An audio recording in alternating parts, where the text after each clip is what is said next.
My son's makeshift bed was the final straw. I told my husband I refused to live another day under the same roof as his grandmother. My husband and I have been together for several years, married for one.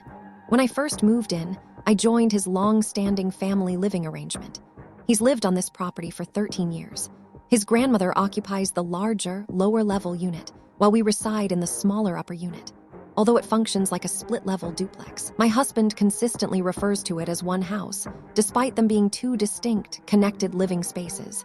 Initially, there wasn't enough room upstairs for my son, so he had to sleep downstairs in his grandmother's unit, sharing a bedroom with my stepson. I deeply disliked this setup, but at the time, I didn't feel I had the standing to demand changes. Once we were married, I made it clear to my husband that I was no longer comfortable with my son living on a different floor, especially in someone else's space.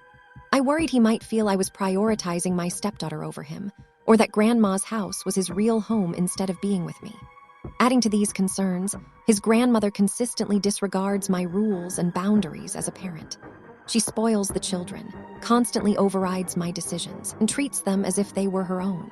She views her unit as the primary home, and any parental structure I attempt to establish is immediately undermined the moment the kids are with her. Now, I'm pregnant, and we are completely out of space.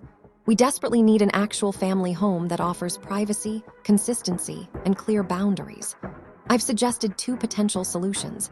Every time I try to discuss boundaries, my husband claims he doesn't understand what I mean and accuses me of overreacting. Yet, I feel like I've spent years living within his family's world, constantly forced to adapt. I yearn for our own home, our own routines, and the ability to raise our children without constant interference. Consequently, I told him that I will no longer live under the same roof, or even in the same building as his grandmother. I require a separate, private home environment for our family.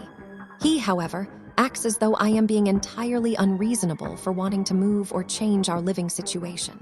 So, Ada for stating that I won't continue living under the same roof as his grandmother.